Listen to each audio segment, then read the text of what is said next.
வணக்கம் மக்களே. வணக்கம் மக்களே. ரொம்ப ஃப்ரெஷ்ஷா இருக்கும். கூலின்ற படத்தை பார்த்துட்டு நல்ல பவர் ஹவுஸான ஒரு படத்தை பார்த்துட்டு ரொம்ப ஃப்ரெஷ்ஷா இருக்கும்.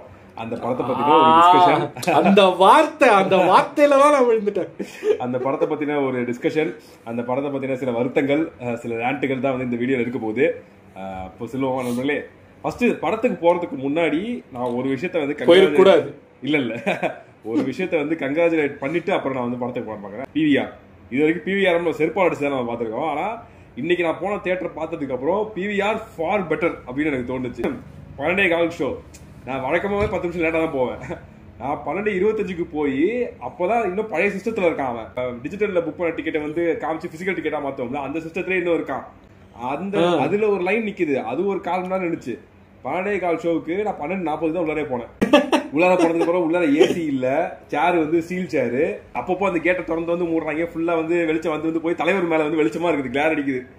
அதனால வந்து பிவிஆரோட ஃபுட் சிஸ்டம், அவங்களுடைய அந்த காஸ்ட்லி அந்த காசு, அதெல்லாம் நான் ஒத்துக்கிறேன். அதெல்லாம் பிரச்சனையே கிடையாது.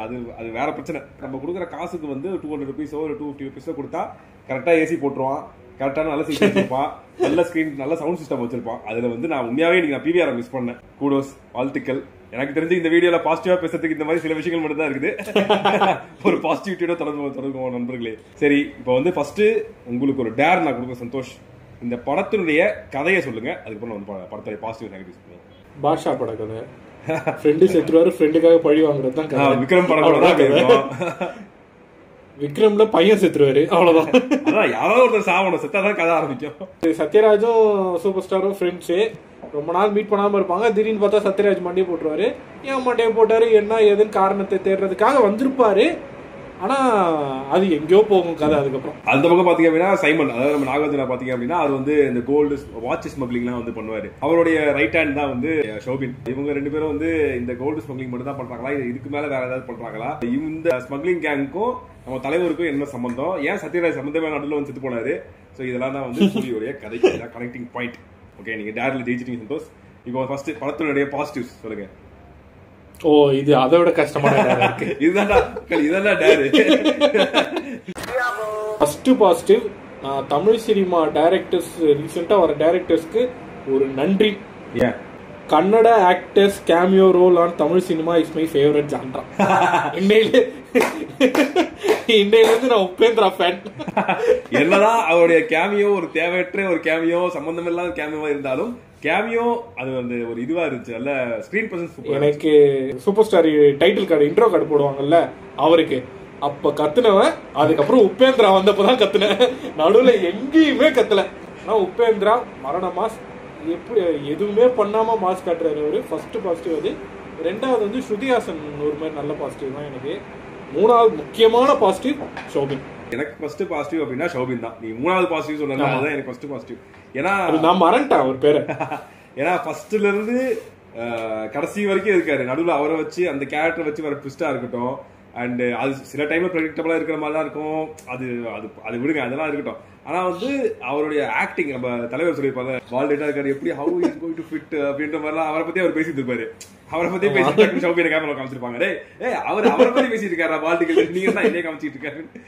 ஷோபின் வந்து அந்த ஆக்டிங்கை பார்த்துட்டு வா அப்படியே தகச்சு போயிட்டுன்ற மாதிரி தலைவர் சொல்லியிருப்பாரு. லிட்டரலா இந்த படத்துல அவருக்கு இருக்கிற சீன்ஸ், இந்த வில்லன் தரமான சீன்ஸ்லாம் வந்து பயங்கரமா கேரி பண்ணியிருப்பாரு. ஒரு வில்லன் சிரிப்பு, அந்த ஒரு சைக்காட்டிக் ஸ்மைல்லாம் வந்து பயங்கரமா பண்ணியிருந்தாரு. ஸோ அவர் வந்து சூப்பர். அடுத்தது வந்து சுத்தியாசன் தான். திருமூர் தலைவர் சொன்னதுதான். கமல்ஹாசனே வந்து வாவ் செமையா நடிச்சிருக்கீங்கன்னு சொல்லல அப்படின்னா என் பேரை மாத்திக்கிறேன்னு சொல்லியிருந்தாரு. எங்க சூப்பர் ஸ்டாரோட பேரை மாற்ற வேண்டிய நிலைமை வந்துருமோ அப்படின்னு நினைச்சேன்.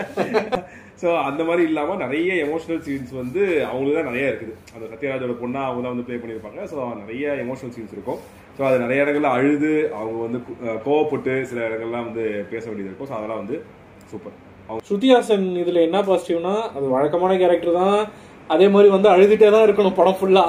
ஆனாலுமே அவங்க பண்றப்ப கொஞ்சம் டிஃப்ரெண்டா இருந்துச்சு. அவங்கள நம்ம இந்த மாதிரி பெருசா பார்த்ததும் இல்லையா, அதனால ஒரு மாதிரி நல்லா இருந்துச்சு அவங்க பண்றப்ப. எனக்கு அடுத்தது பாசிட்டிவா இருந்தது என்ன அப்படின்னா, நாகார்ஜுனா வில்லனிசம் நல்லா தான் இருந்துச்சு. நாகார்ஜுனா கரெக்ட் மனுஷன். ஆனா அவருக்கு வந்து 64 வயசு. ஆனா சத்தியம் 64 வயசு ஒரு 45-50 நெருங்க போறாரு அப்படின்ற மாதிரி தான் இருக்குது. எனக்கு நாகார்ஜுனா பையன் ஒருத்தர் வருவாரு. அவர் வந்து இவர் அப்பான்னு கூப்பிடும் போது ஏய் என்ன நீனா அவரை அப்பான்னு கூட்டிட்டு இருக்க, அண்ணன் கூப்பிடுற மரியாதையா? அவருக்கு கொடுக்கப்பட்ட சைமன் ரோல் வந்து ஸ்டேஜ்ல அவர் சொன்ன மாதிரி அப்படியே பயங்கர டிஃபரெண்டா பயங்கர வயலண்டான கேரக்டர் அப்படிலாம் இல்ல. அவருக்கு வந்து மினிமல் ரோல் ஒன்று கொடுத்திருந்தாங்க. அது ஆக்டிங் லெவல்ல வந்து சூப்பரா கேரி பண்ணிட்டாரு. மெயின் வில்லன் அவர் தான், ஆனா மெயினா அவர் இருக்க மாட்டாரு. நம்ம அர்ஜுன் அவர்கள், ஐ மீன் அர்ஜுனுக்கு வந்து அவர் டப்பிங் பண்றப்போ ஒரு ஸ்லாங் ஒன்று இருக்கும்ல. நான் சொல்றது real actor action king Arjun, அவர் தமிழ் பேசுற ஒரு ஸ்லாங் இருக்கும்ல, அந்த மாதிரி நாகார்ஜுன ஸ்லாங் இருக்கு. அது அவருக்கு சூட் ஆகுது, அது நல்லா இருக்குது. அப்புறம் வந்து எனக்கு ஃபர்ஸ்ட் கூலி title poster 50th poster title card ஒன்று சூப்பரா இருந்தது. அது சூப்பரா இருந்துச்சு. நம்பர் 1ன்னு போட்டு அது வந்து தலைவருடைய எல்லா நம்பர் 1 since 1975 இது ஒன்று போட்டு வச்சிருந்தாங்க. அது மஜாவா இருந்துச்சு. அதான் சொன்ன மாதிரி அங்கதான் ஃபர்ஸ்ட், அதான் லாஸ்ட். அதுக்கப்புறம் உபேந்திரா கத்துனதான். தமிழ்ல ஆரம்பிச்சவன் அங்க இணைக்கிறாங்க லோக்கி, தமிழ்ல ஆரம்பிச்சு கன்னடால தானே போய் கத்தணும். அதுக்கப்புறம் உபேந்திரா வரும்போது ஒரு பாட்டு ஒண்ணு வரும், கொக்கின்னு ஒரு பாட்டு, சூப்பரா இருந்தது. அது மட்டும் தான் சூப்பரா இருந்துச்சு. நான் இதை ஆக்சுவலா யோசிச்சேன், அதான் சொல்லுவாங்க ஒரு மாதிரி கிளாசிக்கல் சாங் மாதிரி ஒரு வருமே, அது கிளாசிக்கலே கேரளா பீட்ல வரும். ஆக்சுவலா அதுதான் கடைசி கிளைமாக்ஸ்லயே ஆல்மோஸ்ட் யூஸ் பண்ணிருப்பாங்க. அம்மா இருந்துச்சு. அது மட்டும் அனிருத் வேற யார்ட்டு வாங்கிட்டு இருக்காங்க. நான் வந்து அது மட்டும் அனிருத் போட்டிருப்பாருன்னு சொல்லுவேன், நீங்க இப்படி மாத்தி சொல்றீங்க. சரி, வேற ஏதாவது பாசிட்டிவ் சொல்ல வேண்டியது ஏதாவது இருக்கா? சினிமாட்டோகிராஃபி நல்லா இருந்துச்சு. நீ ஃபர்ஸ்ட் சொல்லிருக்கணும், இந்த கோட் படத்தெல்லாம் நீ ஃபர்ஸ்ட் சொல்லிருக்கணும். எப்படா நீ அதை மாத்த? எனக்கு சினிமாட்டோகிராஃபி கூட ரெஜிஸ்டர் ஆகல எனக்கு பாக்குறப்ப. இந்த ஃப்ரேம் நல்லா இருக்கே தோணவே இல்லை எனக்கு. தலைவரோட டைட்டில் கார்டுக்கு அப்புறம் சேர்ல உட்கார்ந்தவன் தான், அவ்வளவுதான். இவங்க கொஞ்சம் நல்லா நடிச்ச மாதிரி இருந்தது. இவரு ஷோபின்க்கு ஜோடியா ஒருத்தவங்க வருவாங்கல்ல,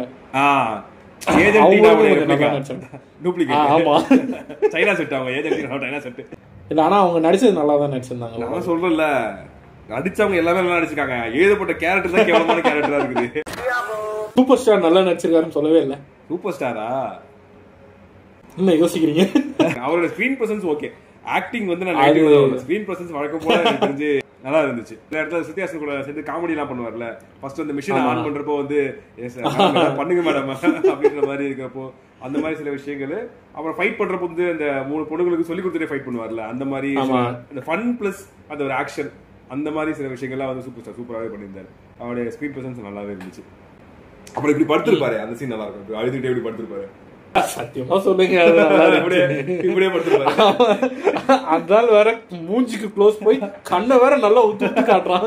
அவரு அந்த அழுகுறாருன்னு நம்ம நெகட்டிவ் இங்க இருந்து நம்ம நெகட்டிவ் ஸ்டார்ட் பண்ணிடலாம். அவன் தான் அப்பவே சொன்னான்ல அவன் கமல் ஃபேனுன்னு. அப்பவே என்ன பண்ணிருக்கணும், படம் வேணாம், அவன் கோடு வேர்டு சொல்லியிருக்கான். அவன் வந்து என்ன பண்ணிருக்கான், கமல் மாதிரியே எதிர்பார்த்திருக்கான். அந்த இந்த படத்துல ஞாபகம் இருக்கா, விக்ரம் படத்துல கமல் சார் ஒரு சொட்டு மட்டும் தண்ணி இப்படி வந்து நிக்கணும்னா அவர் அது மாதிரி நடிச்சு கொடுத்தாரு மீன். அதே மாதிரி ரஜினி அவர்கிட்ட கேட்டிருப்பான், போடா எனக்கே இவ்வளவுதான் வரும், மணி தாத்தா சொல்றப்பே எனக்கு இவ்வளவுதான் 4 ஸ்டாக் எக்ஸ்பிரஷன் தான் வந்துச்சு அவரே சொல்றாரு. அவர்கிட்ட போய் நீ க்ளோஸ் வச்சு கண்ணை விரிய வச்சு இதெல்லாம் பண்ண. ஆனா அவர் நல்லாதான் நடிப்பாரு ரஜினி, இல்லன்னா இல்ல. கமல் அளவு இல்ல, கமல் அளவுக்கு யார் நடிக்கிறா இப்ப? யாருமே நடிக்க மாட்டாங்க. இவரு தனி ட்ராக்ல நல்லாதான் நடிப்பாரு, இருந்தாலும் அந்த க்ளோஸ் பண்ணது ஒரு மாதிரி ஆக்வர்டா இருந்துச்சு. அந்த மேன்ஷன் அது ஒரு சினிமாட்டோகிராஃபின்னு பேசுறப்போ அந்த மேன்ஷன் அது வரைக்கும் நல்லா பல நல்லா படிச்சுன்னு இருந்துச்சு. அதுக்கு தேவா மேன்ஷன் காமிச்சிருப்பாங்க, நல்லா படிச்சு சூப்பரா இருந்துச்சு. கிளைமாக்ஸுக்கு முன்னாடி ஃபைட்ல மட்டும் ரெட் லைட் ஏரியா மாதிரி ஆயிடுச்சு. என்னடா இது, ஏன் நம்ம திடீர்னு ரெட் லைட் இருக்குது? கிளைமாக்ஸ் வந்து அந்த ஃபிளேவர்ல இருக்கணும்ல, எதுக்கு மாறிச்சு? நான் யோசிக்கிறேன், எதுக்கு இது திடீர்னு செல்வராகவன் படம் மாதிரி வில்லன்னா ரெட் கலரு, ஹீரோனா கிரீன் கலரு, இப்படி ஏன் இப்படி சம்பந்தமே எல்லாம் மாத்தி வச்சிருக்கீங்க அப்படின்ற மாதிரி தான் இருந்துச்சு. அதெல்லாம் நோட்டீஸ் பண்ணீங்களா? நல்லா நோட்டீஸே பண்ணல சார். படத்துல நான் எங்கேஜ் ஆகல சார், நான் போயிட்டேன், படத்தை விட்டு தாண்டி வெளியே வந்துட்டேன். இதெல்லாம் பாத்துட்டு இருக்கேன். ஏன் ரஜினி ஏன் இந்த ப்ளூ கலர் சட்டை போட்டிருக்காரு, உபேந்திரா ஏன் இங்க வந்தாரு, ஏன் இப்படி எப்படி இவரால் ஜம்ப். நான் அந்த சீன்ல என்ன யோசிச்சுட்டு இருந்தேன், ரஜினி பின்னாடி கோடாரி குத்துச்சுல, அவர் பாட்டுல எடுத்து போட்டு பேசிட்டு இருக்காரு, அவருக்கு வலிக்காதா, யாரும் சுவிட்ச் போட்டுக்க மாட்டாங்களா, இதெல்லாம் நான் யோசிச்சு உட்காந்துருக்கேன். நானு படம் எங்கேஜ் பண்ணு இப்பெல்லாம் எங்கேஜ் ஆகுது. என்னை நானே அந்த சேர்ல உட்கார வச்சிருக்கேன். அந்த பேசாம அந்த சேர்ல உட்கார்ந்ததுக்கு சத்யராஜ் ஒரு சேர் கண்டுபிடிச்சார்ல, அதுல உட்கார்ந்து எரிஞ்சு போயிருந்துக்கலாம். அந்த அளவுக்கு ஒரு மாதிரி டென்ஷன் ஆகி என்னடா. சரி, நெகட்டிவ் வாங்க போனா. சரி, நெகட்டிவ் வந்தாச்சு, வேற அடுத்தடுத்த ஒண்ணுனா வாங்க. நெகட்டிவ் ஃபர்ஸ்ட்ல இருந்து ஆரம்பிச்சோம்னா எனக்கு முதல் 15 நிமிஷமே நெகட்டிவா தான் போட்டுது. 15 நிமிஷமா? ஃபர்ஸ்ட் ஒரு 1 மணி நேரம் கதை சுத்தி ஒரே இடத்துல போய்கிட்டே இருக்குது. அந்த சேர் தான் கதை. நான் ஃபர்ஸ்ட் ஹாஃப் விட்டுருங்க. நான் ஃபர்ஸ்ட் இவரு ரஜினி இன்ட்ரோ வரும்ல, அங்கேயே எனக்கு லேக் அடிக்க ஆரம்பிச்சிருச்சு. வழக்கம் போல வாயை காட்டுறது, வாய்ஸ் பேச வைக்கிறது, கையை காட்டுறது, கண்ணை காட்டுறது ஆரம்பிச்சாங்களா. சரி சீக்கிரம்டா, சீக்கிரம் காட்டுங்கடா, நான் கத்தணும்டா, சீக்கிரம் காட்டுங்கடா அப்படியே உட்காந்து இருந்தேன். ட்ரெய்லர் ரிலீஸ் ஆனப்பே டீகோட் பண்ணிட்டானுங்க கதைய. நான் வந்து இது கதையா இருக்கக்கூடாதுன்னு என்ன நானே ஏமாத்திக்கிட்டு போய் உட்காந்தா அதே கதைய பொறுமையா சொல்றாங்க என்கிட்ட. சரி ரைட்டு, ஓகே ஓகே, அப்படியே கேட்டுட்டே இருக்கேன் நானும். ஃபர்ஸ்ட் ஹாஃப் முடிஞ்சோட முடிவு பண்ணிட்டேன், அவ்வளவுதான், இதுக்கு மேல ஒன்றும் பண்ண முடியாது நம்மளால. நான் என்ன நினைச்சேன், இவங்க ட்ரெய்லர்ல காமிச்சப்போ அந்த 30 வருஷமா பதுக்கியே வச்சிருக்கன்றப்போ ரஜினி வந்து கொஞ்சம் லேட்டா வருவாரு, லேட்டா வந்து அங்க இருந்து விக்கிற மாதிரியே கொஞ்சம் லேட்டா ஒரு ஃபர்ஸ்ட் ஹாஃப் செகண்ட் ஹாஃப்ல இருந்து வருவாரு அப்படின்னு நானும் அதான் யோசிச்சேன். ஆமா, இப்பெல்லாம் பார்க்க சரி ஓகே ரஜினி வர்றப்போ உண்மையாவே அரங்கம் வந்து விசிலு பறக்க போகுது அப்படின்னு நினைச்சிட்டு ஃபர்ஸ்ட் சீன்ல காமிச்சிட்டாங்க. ஃபர்ஸ்ட் சீன்ல காமிச்சிட்டாங்க. ஆப்போசிட்டா என்ன ஆயிடுச்சு, சத்யராஜ காமிக்கவே இல்ல, சத்யராஜ செகண்ட் ஹாஃப்ல கொண்டு வராங்க. ஐயா இது என்ன மாத்தி நடந்துகிட்டு இருக்குது. சத்யராஜ் நான் நினைச்சேன் சத்யராஜ் வந்ததுக்கு அப்புறம் தான் அந்த பழைய அந்த கூலி சீன்ஸ் நிறைய வரும், பிளாஷ்பேக் போயிட்டு வருவாங்க, மாசான சீன்ஸ் எல்லாம் வரும், பார்த்தா அதையும் காணும். சத்யராஜ் 2 சீன்ல கொண்டுட்டாங்க. அது ஏன் இப்ப நான் கஷ்டப்பட்டு அவருக்கு பிளாஷ்பேக் வச்சு டிஏஜிங் எல்லாம் பண்ணிருக்கேன், அதை நான் நடுவுலே காட்டினா முடிஞ்சிடும்ல, நான் கிளைமேக்ஸ்ல வச்சுதான் நான் காட்டுவேன். அதுக்குதான் நீங்க என்ன பண்ணிருக்கணும், நம்ம மீம் கிரியேட்டர்ஸ் எல்லாமே டீகோட் பண்ணியிருந்தாங்க, சின்ன வயசு ரஜினிகாந்த் வந்து நம்ம எஸ்கே நடிப்பாரு அப்படின்னு. அதை நீங்க பண்ணிருந்தீங்க அப்படின்னா பயங்கரமான ஒரு இதுவா இருந்திருக்கும். அதாவது படம் வந்து சூப்பரா போய் நல்லா பரபரப்பா போய் அங்க எஸ்கே கேமியோ வந்தா ஓகே, ஆல்ரெடி தொங்கி போய் கிடைக்குது. இதுக்கு நடுவில் அவர் வந்தா என்ன பாராட்டி என்ன, ஆல்ரெடி துப்பாக்கி வாங்குறதுக்கே வச்சு திட்டிட்டு இருக்கானுங்க, இதுல இங்கே வர வந்து அவ்வளவுதான். சரி நல்லாதான் இருக்கும், ஒரு கையில துப்பாக்கி ஒரு கையில கழுகு இருந்தாலும் நல்லா இருக்கும். வேற அடுத்தது வேற என்ன நெகட்டிவ் ஆச்சு திரைக்கதையில? வேற என்ன நெகட்டிவ்ஸ்? திரைக்கதையே நெகட்டிவ் தான். எனக்கு வந்து 2 விஷயம் மெயின் கான்ஃபிளிக்ட் எதுன்னு எனக்கு புரியவே இல்லை படத்துல. இப்போ ரஜினி வந்தது வந்து சத்யராஜ் யார் கொண்டாங்கன்றதை கண்டுபிடிக்கிறதுக்கு தான் வந்தார். ஓகே, இதுதான் பிரச்சனைன்னு தெரிஞ்சிருச்சு, இதுக்காக தான் யாரோ கொண்டிருக்காங்கன்றது வரைக்கும் தெரிஞ்சிருச்சு. ஓகேவா, கொன்னது யாரு? சௌபின். ஒன்னு சௌபினுக்கு இவருக்கு தான் சண்டை நடக்கும். குறுக்க நாகார்ஜுனா வர வந்துகிட்டு இருக்காரு. நாகார்ஜுனா வந்தது பார்த்தாது நாகார்ஜுனாவோட பையனோட லவ் ஸ்டோரிக்கு போய் ஹெல்ப் பண்ணிட்டு இருக்காரு. இந்த மல்டிவர்ஸ்ல நம்ம அவெஞ்சர்ஸ் மல்டிவர்ஸ்ல ஒருத்தன் வந்து ஒரு டைம் லைன் அப்படியே விரியும் தெரியுமா, அந்த சிஸ்டம்ல பாப்பாங்க, அந்த மாதிரி கதை விரிஞ்சுக்கிட்டே இருக்குது. இதுக்கு நடுவுல இன்னொரு புது கதை வேற வந்துச்சு. அது என்ன கதை? போனுக்கு ஒருத்தன் கால் பண்ணி உன் கூலி நம்பர் சொல்லுவான், அவன் தான் உன் குழந்தை. நான் அப்ப யோசிச்சேன், ஓகே நான் அப்ப சொல்லிட்டு இருந்தேன் பக்கத்துல எல்லாம், கன்ஃபார்ம் நீ பாரு அது எஸ்கே நாவா தான் இருக்கும், வந்தோடனே நான் கத்த போறேன்னு சொல்லிட்டு இருந்தேன், ஏமாத்திட்டாங்க திரும்பவும். சொன்ன மாதிரி ஃபர்ஸ்ட் உள்ளார வர்றப்போ இது வந்து ஒரு ஃபேமிலி ரிவெஞ்ச் ஸ்டோரி, தன்னுடைய ஃபேமிலி ரிவெஞ்ச் இல்ல ஃப்ரெண்டுக்கான ரிவெஞ்ச் ஸ்டோரி. பாஷா கதை தான், ஃப்ரெண்டுக்காக பழி வாங்க போற ரஜினி வந்து உள்ள போறாரு, அங்க வந்து ஏதோ பெரிய பிரச்சனை நடக்க போகுது, அது வந்து இவர் தெரியாம போய் மாட்டிக்கிட்டு அங்க பார்த்தா இன்னும் பெரிய விஷயம், நம்ம நினைச்சதை விட இங்க பெரிய விஷயம் நடந்துட்டு இருக்குது, அதை நான் வந்து கண்டுபிடிக்கிறேன் அப்படின்னு மாதிரி போவோம்னு பார்த்தா கடைசிக்கு யோசிச்சாக்கா இப்ப கூலிக்கும் இவங்க சொல்ற கதைக்கு என்ன சம்பந்தம் பார்த்தா திடீர்னு சொல்றாங்க நான் ஒரு காலத்துல கூலியா இருந்தேன். அங்கதான் எனக்கு கார்த்திக் சுப்புராஜ் வாட அடிச்சது. கிளைமேக்ஸ் வரைக்கும் நான் ஒரு கதையை சொல்லிட்டு கிளைமேக்ஸ்ல நான் பொதுமக்களுக்கு சப்போர்ட் பண்ண ஆரம்பிச்சாங்க. உனக்கு வந்து எங்கேயோ ஞாபகம் இருக்குன்னு சொன்னீங்கல்ல, யார் தெரியுமா, நான் தான் உங்க அப்பனையே கொண்டவன். அப்போ திடீர்னு புது கதை பிரான்ச் வேற எங்கேயும் போகுது, வெடிச்சு வேற எங்கேயும் செலவு போய்கிட்டு இருக்குது. அது வரைக்கும் பாத்தீங்கன்னா வில்லனுக்கும் ஹீரோவுக்கும் சம்பந்தமே கிடையாது, 2 பேருக்கும் சம்பந்தமே எல்லாம் போயிட்டு இருந்துச்சு, வேற ட்ராக்ல டிராவல் பண்ணிட்டு இருந்தாங்க. திடீர்னு வந்து ஜாயிண்ட் அடிச்சிருச்சு. இப்படி மெயின் வில்லன் நாகார்ஜுனான்றத வந்து கிளைமேக்ஸ் வரைக்கும் மறந்துட்டாங்க. இப்ப நான் திரும்ப கொண்டு வரணுமே, என்ன பண்றதுன்னு தெரியாம கொண்டு வந்திருக்காங்க. இன்னொரு பக்கம் பார்த்தா அப்படின்னா ஷௌபின் அவர் ஒரு பக்கம் வந்து திடீர்னு பார்த்தா அவரை கான்செப்ட் பண்றாங்க, அவன் வந்து போலீஸ் ட்ரைனிங் எடுத்தான், அவனை வந்து அண்டர் கவர் ஏஜென்டா இந்த ப்ராஜெக்ட் காமிச்சிருக்காங்க அப்படின்னா. அப்ப இவன் நல்ல வந்தானா அப்படி இல்ல, அவன் வந்து என்ன பண்றான், இல்ல நான் வந்து என் ஆளு 100 கோடி அடிச்சா என் லைஃப் செட்டில், அவன் ஒரு பக்கம் வரான். சரி ரைட், இவன் ஒரு பக்கம் போயிருக்கான், சரி இந்த கதையை நம்ம ஃபாலோ பண்ணுவோமா அப்படின்னு பாத்துட்டு இருந்தா சொன்ன மாதிரி நாகார்ஜுனா பையன் அவன் ஒரு பக்கம் லவ் பண்றான், அந்த கம்யூனிட்டி அவன் ஒரு பக்கம் வந்து நிற்கிறான். எங்க லவ் வந்து எனக்கு வந்து எங்க அப்பாவுடைய நம்பிக்கையை வந்து சம்பாதிச்ச ஒருத்தர் இருக்காரு, அவர் மூலமா நான் இந்த லவ் சொல்ல போறேன் அப்படின்னு அவன் வந்து நிக்கிறான். ஏன்டா நீ சொல்லியிருந்தானே உங்க அப்பா உன சேர்த்து வச்சிருப்பான்டா, ஏன்டா நீ அவர்கிட்ட போற?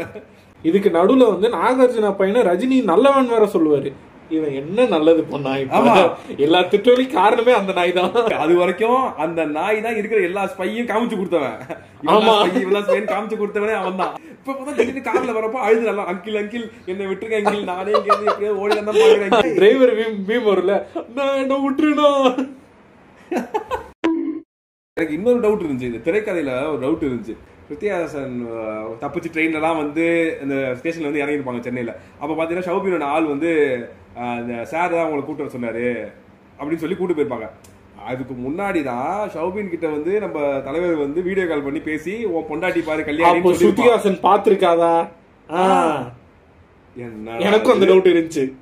எனக்கு ஒரே குழப்பம். தியேட்டர்ல பக்கத்துல இடங்க சார், இது உங்களுக்கு புரியுதா, ஏன் இப்படி பண்றாங்க அப்படி கேட்கலான்னு பார்த்தா அப்பதான் பக்கத்துல என்கிட்ட ஒருத்தர் கேட்கறாரு, சார் படம் நல்லா தானே சார் இருக்கு அப்படின்னு கேட்டாரு. என்ன இவரு படம் நல்லா தானே இருக்குன்னு கேட்கறாரு.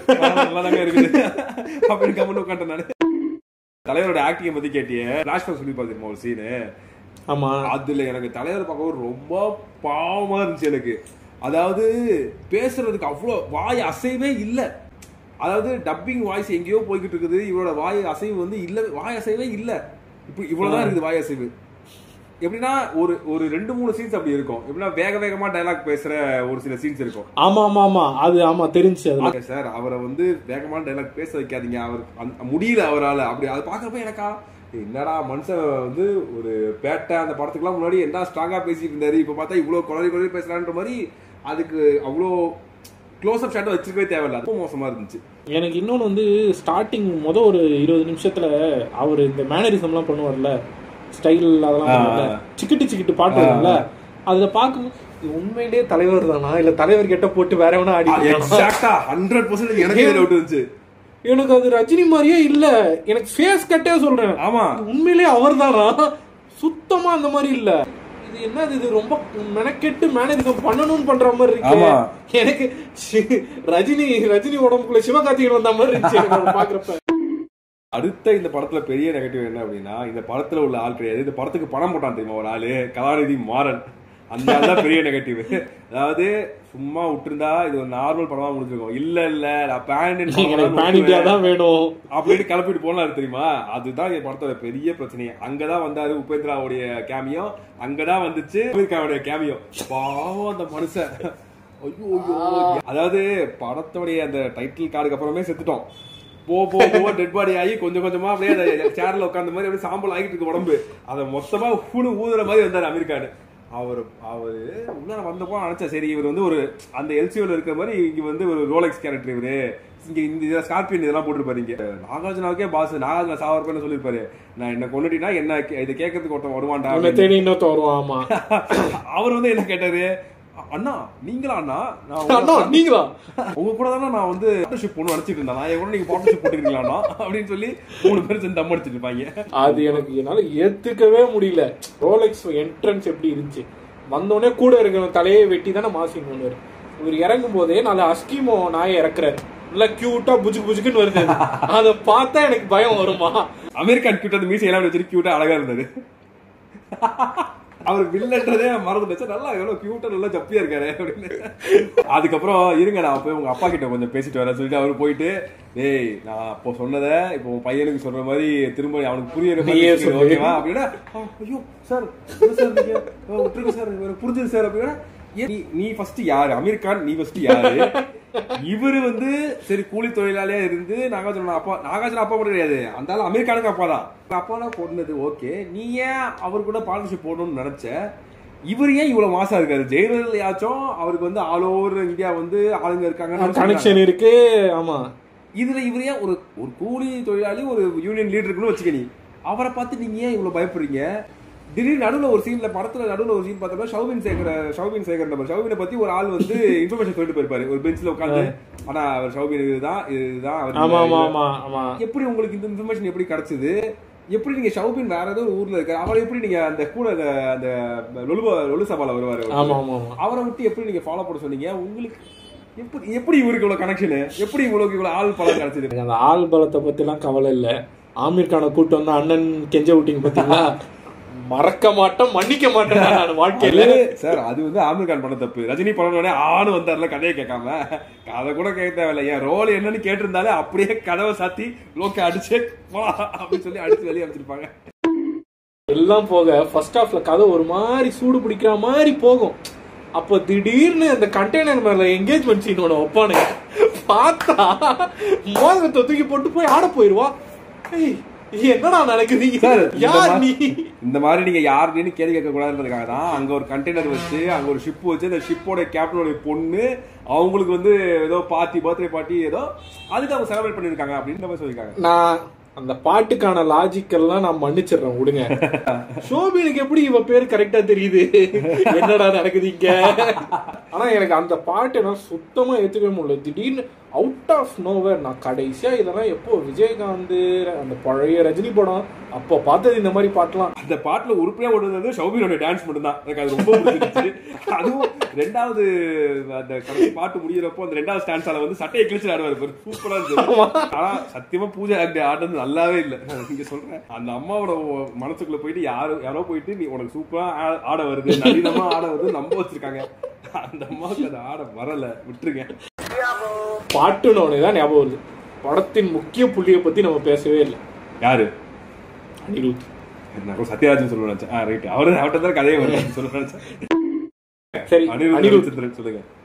நல்லா இல்ல பாட்டு, எதுவுமே பெருசா ஒர்க் ஆகல. பாட்டு ஒர்க் ஆகல, பிஜிஎம் ஒர்க் ஆகல, எதுவுமே ஒர்க் ஆகல. இதுக்கு முன்னாடி எனக்கு தெரிஞ்சு மாஸ்டர் 2% ஒர்க் பண்ணிருக்காங்க, லியோ ஒர்க் பண்ணிருக்காங்களா, இது வந்து 3வது படம். ரைட்டா, OST composition, OST album ever by Anirudh எவர்னே சொல்லலாம். ஒரு பிஜிஎம் எக்ஸப்ட் உபேந்திரா வர்ற அந்த பிஜிஎம் தவிர வேற எந்த பிஜிஎம்மே ஒரு காவல. உண்மையாவே அனிருத் தான் வந்து ரஜினிக்கு ஈக்குவலான ஹீரோவா இருக்காரு. மியூசிக்கை போட்டு அப்படி ஹைப் பண்ணிருப்பாரு. இதுல வந்து எனக்கு அந்த படம் வர்றதுக்கு முன்னாடி எப்பயுமே எனக்கு தெரிஞ்சு நான் புதுசா ஒரு ஃபார்முலா கண்டுபிடிச்சிட்டேன். என்னன்னா, எந்த அளவுக்கு பாட்டு கஷ்டப்பட்டு ஒருத்தர் வந்து ஒரு டைரக்டர், ஒரு மியூசிக் டைரக்டர் வந்து வாங்கியிருக்காங்களோ அந்த அளவுக்கு படத்துல ஏதோ ஒரு கதை இருக்குன்னு அர்த்தம். ஜெயிலர்ல கதை நம்ம சொல்றோம், ஓகே செகண்ட் ஹாஃப் ஓரளவுக்கு சுமாரா இருக்கு அப்படின்னு சொல்றோம், அந்த இடத்துல பாட்டே இருக்காது. பட் அதுக்கு முன்னாடி இருக்க பிஜிஎமும் சரி, அந்த காவாலா பாட்டும் சரி, ரஜினியோட இன்ட்ரோ பாட்டும் சரி, அதெல்லாம் சூப்பரா இருக்கும், பயங்கர ஹிட். ஸோ அப்படி இருக்கப்போ ஏதோ ஒரு படத்துல ஏதோ இருக்குது, அதனால மியூசிக்கும் வந்திருக்குது. இந்த படத்துல ஒண்ணுமே இல்ல, இதுல ஏதாவது போட்டு கொடுன்னா அதனால என்ன பண்ணுவான்? இல்ல, லோக்கி ஒரு இன்டர்வியூல சொல்லியிருப்பாரு, அனிருத் கிட்ட மேக்ஸிமம் பாட்டு வந்து டிஸ்கஸே பண்ண மாட்டாராம். சிச்சுவேஷன் சொல்லிட்டு இந்த மாதிரி பாட்டுன்னு வரான், அவர் என்ன கொடுக்குறாரோ வாங்கிட்டு வந்துருவாராம். நீ என்ன பண்ணு, அதுக்கு கைதியில வர மாதிரி பாட்டே இல்லாம எடுங்கிறான். அது பண்ண முடியாது. நான் இவ்வளவு பெரிய ஸ்டார்ஸ் வச்சுட்டு எப்படி என்னால பாட்டு இல்லாம பண்ண முடியாது. இந்த படத்தை வச்சுக்கிட்டு வார் 2 கூட நம்ம வாருக்கு போனோம். இதே மாதிரி இன்னொரு சம்பவம் நடந்திருக்கு இதுக்கு முன்னாடி, ஞாபகம் இருக்கா? இதே மாதிரி நம்ம ஒரு படத்துக்குள்ள போயிட்டு செமையா அடி வாங்கிட்டு வந்தோம். அது இது KGF 2 கூட போய் ஒரு படம் அடி வாங்கிட்டு வந்தோம். பீஸ்ட் படம் வாங்கிட்டு வந்தோம். நான் என்ன சொல்றேன், ஃபர்ஸ்ட் நம்ம மத்த மொழிகள் கூட சண்டை போடுறத நிப்பாட்டோம். அந்த 1000 கோடி எடுக்கிறது அதெல்லாம் வேண்டாம். நம்ம நல்ல படம் எடுப்போம். ஆமா, நம்ம மொழியிலே இதுக்கு நல்ல கமர்ஷியல் மூவிஸ் எல்லாம் வந்திருக்குமா, அந்த மாதிரி எடுக்க ட்ரை பண்ணுவோம். அதை ஃபர்ஸ்ட் பீட் பண்ணுவோம். இன்னும் நம்ம வந்து சிவாஜியே நம்ம இன்னும் தாண்டல, சிவாஜி துப்பாக்கியே நம்ம இன்னும் தாண்டல. அதுக்கப்புறம் நல்ல கமர்ஷியல் மூவி, ஒரு ஹோல்சம் கமர்ஷியல் மூவி நம்ம பிக் ஸ்டார் இதுக்கப்புறம் வரவே இல்லை. ஐயா வராரு, யாரு? நோலன் ஐயா மதராசி எடுத்துட்டு வராரு. அதான் நினைச்சேன்டா. எனக்கு ஒரே ஒரு கேள்விதான், அனிருத் ஐயா உங்களுக்கு பிரேக்கிங் பேட் பிடிக்கும்ன்றத நான் ஏத்துக்கிறேன், சும்மா போட்டு திணிக்காதீங்க என்கிட்ட. பவர் ஹவுஸ் பாட்லயும் பிரேக்கிங் பேட் இது இருக்கும், அதே மாதிரி அந்த நாகார்ஜுனா ஐ அம் தி டேஞ்சர் அதுலயும் பிரேக்கிங் பேடோட இது இருக்கும். ஓகே தான், அது பார்த்தவங்களுக்கு பிடிக்கும் தான், போட்டு திணிக்காதீங்க, போதும், இதோட போதும், மேல பண்ணாதீங்க. சார்லி எதுக்கு இந்த படத்துக்குன்னு எனக்கு சத்தியமா தெரியல. உங்களுக்கு அப்படி சத்யராஜ் இறந்தது இல்ல சத்யராஜ் வந்து இப்படி ஒரு சேர் கண்டுபிடிச்சிருக்காருன்ற விஷயத்த ரஜினிக்கு தெரியப்படுத்தணும்னா கூடவே இந்த ஸ்ருதிஹாசன் மூலமா கூட தெரியப்படுத்திருக்கலாம். இதுக்காக சார்லின்னு ஒருத்தவரை கூட்டிட்டு வந்து அவரை குடிகாரனா நடிக்க வச்சு கடைசியில அவரை கொண்டு, நான் அவர் வந்தப்ப ஆக்சுவலா ரொம்ப எதிர்பார்த்தேன். அவர் பயங்கரமா நடிப்பாரு, இவர் ஒரு முக்கியமான ரோல் பண்ணுவார் போல, ஏதாவது ஒரு எமோஷனல் சீனாவது இருக்கும் போலன்னு உட்காந்துட்டே இருக்கிறேன். எனக்கு தான் கடைசியா எமோஷனல் ஆச்சு. இப்படி அழிச்சிங்களேடா. நீ எனக்கு மாநகரத்துல நல்ல ரோல் கொடுத்த விசுவாசத்துக்காக அந்த படத்துக்கு நம்பி வந்தேன். ஆனா நீ இப்படி அழி பண்ண எதிர்பார்க்கலடா. விசுவாசத்தை நீ கமலுக்கு காமிக்கணும்னு நீ இப்படி பண்ண பத்தியா?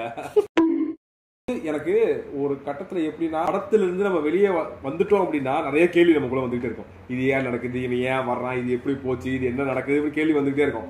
அந்த மாதிரி தியேட்டர்ல இருந்தே வெளில போயிடணும். ஏமாண்டா 250 ரூபா கொடுத்து நான் போனது, நானு பாதி படத்துல இருந்து எந்திரிச்சு வந்து அது செகண்ட் ஹாஃப்ல பார்த்தேன் அப்படின்னா நிறைய கேள்வி வந்துகிட்டு இருக்கு. எப்படின்னா, ஷௌபின் வந்து ஸ்ருதிஹாசனை பிடிச்சிட்டு போவாரு, வெளியே போற இடத்துல துண்டை கட்டியே கூட்டு போவாரு, யாருமே நோட்டீஸ் பண்ண மாட்டாங்க. எனக்கு ஒண்ணு புரியல, இந்த மாதிரி கேங்ஸ்டர் மூவிஸ், LCU மூவிஸ், இந்த மாதிரி எடுக்கிற பெரிய பெரிய ஸ்மக்லர் மூவிஸ்லாம் போலீஸ் எங்க தானே இருக்கீங்க, எங்க தானே போறீங்க போலீஸ்? யாருமே ஒருத்தவங்களும் இருக்க மாட்டீங்க, ஒரு கான்ஸ்டபிள் கூட இருக்க மாட்டாங்க. நான் செகண்ட் ஹாஃப்ல லிட்டரலா அதான் ஃபீல் பண்ணேன். ஷௌபின் துரத்திட்டு வருவார்ல ஒரு சீன்ல எல்லாம், ஆமா, லைட்டா சின்னதா ஆக்சிடென்ட்லாம் நடந்து ஃபைட் சீன்லாம் வரும்ல, நான் ஓகே இப்ப எங்க போலீஸ் எங்க இது எந்த ஒரு இது போலீஸே ஆளை காணோம். அதுக்கப்புறம் ஒயின்ல சண்டை போடுவாங்க. அங்க பார்த்தா கஜினி படத்துல கூட திடீர்னு பார்த்தா ஒரு கோச்ல வந்து ஃபுல்லா மிலிட்டரி ஆபீசர் தான் உட்காந்துருக்காங்கன்னு சொல்லி ஏதாவது கதை விட்டுருப்பாங்கடா. அந்த மாதிரி கூட யாராவது வருவாங்க. நான் நினைச்சேன் ஒரு கதவு க்ளோஸ் ஆகியே இருக்கும் தெரியுமா அந்த ட்ரெயின்ல. ஆமா ஆமா ஆமா அதை திறந்துட்டு உபேந்திரா வருவாரு. அப்படிலாம் நான் நினைச்சேன் நானு. அதை திறந்தோடனே டேய் தம்பி சரி ஷௌபினை வந்து இந்த மாதிரி மிரட்டி உன் பொண்டாட்டியை நான் இங்கே கடத்தி வச்சிருக்கேன்டா இல்லை சாவடிச்சிருன்னு சொல்லி ரஜினி வந்து மிரட்டுவாரு. சரி மிரட்டுறாரு, ஓகே. என்ன பண்ணிருக்கணும்?